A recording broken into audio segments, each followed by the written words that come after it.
Banyak orang bertanya, mengapa jaksa penuntut umum dalam kasus Richard Eliezer tidak berani merevisi tuntutannya yang menimbulkan banyak kritik, tuntutan yang kontroversial.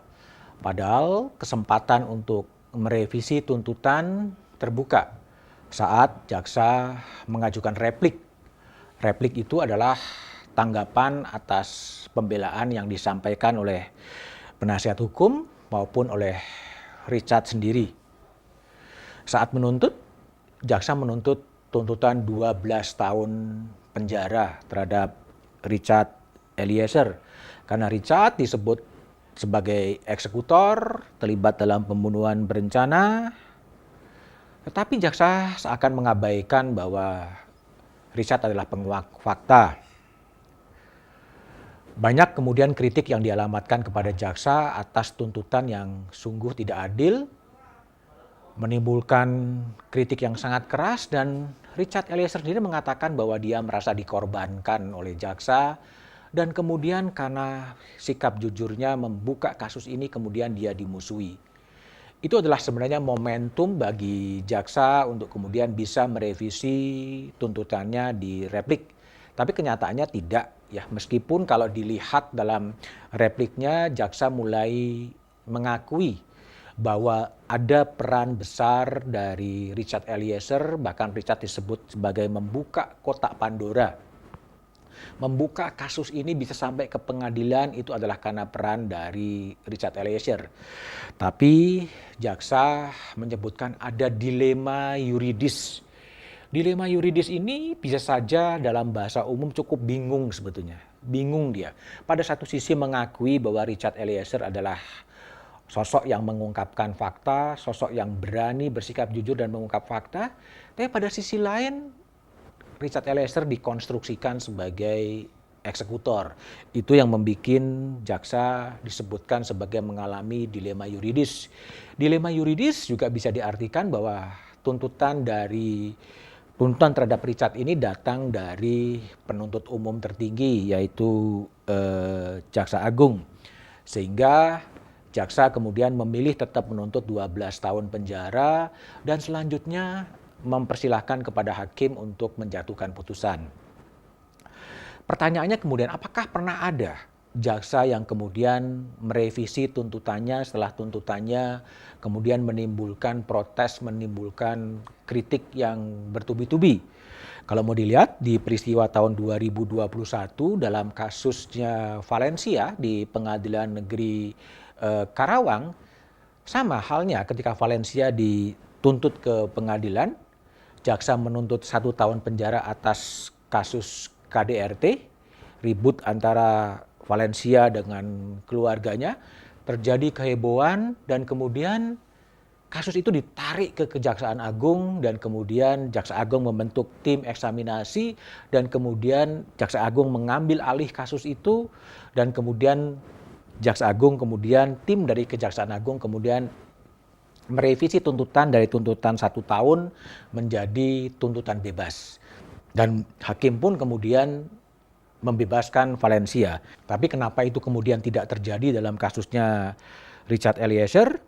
Bisa saja kemudian karena tuntutan ini sudah diambil pada level tertinggi di Kejaksaan Agung daripada merevisi. Meskipun merevisi sebenarnya bisa memulihkan citra kejaksaan, ya lebih bagus mempersilahkan kepada hakim untuk kemudian memutuskan kasus tersebut.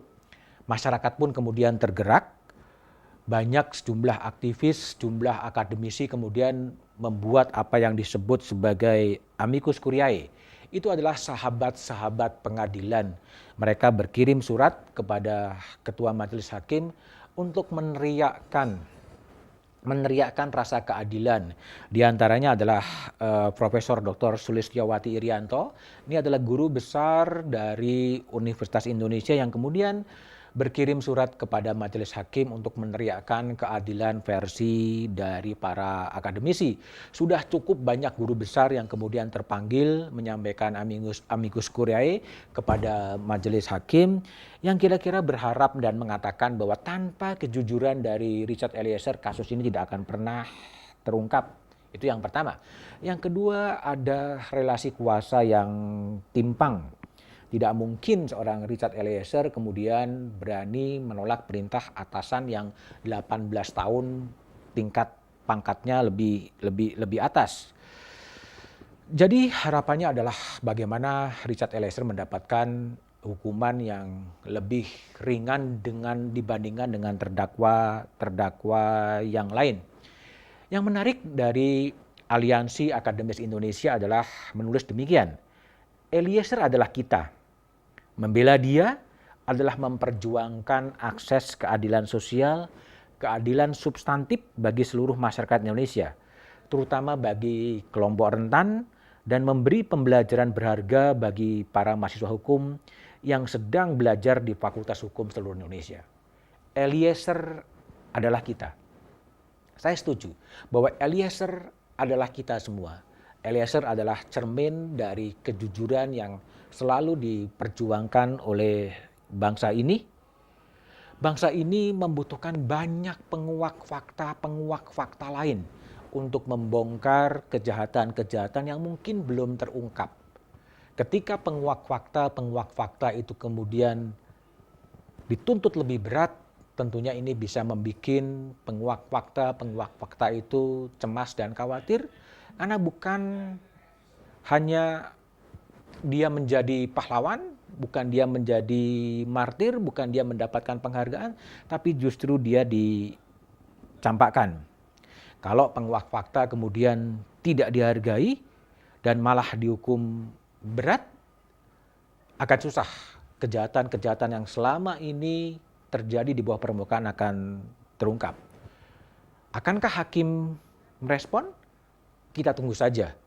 Tapi saya punya perasaan yang sama dengan Menko Polhukam Mahfud MD, bahwa hakim akan mempertimbangkan rasa keadilan publik, bukan hanya rasa keadilan formal yang ada di pengadilan, tetapi rasa keadilan masyarakat yang terkoyak. Dan semoga saja kemudian putusannya bisa menghadirkan peradaban hukum yang baru, yang lebih baik, yang lebih beradab. Semoga hakim mendengar berbagai jeritan-jeritan dari kelompok-kelompok masyarakat.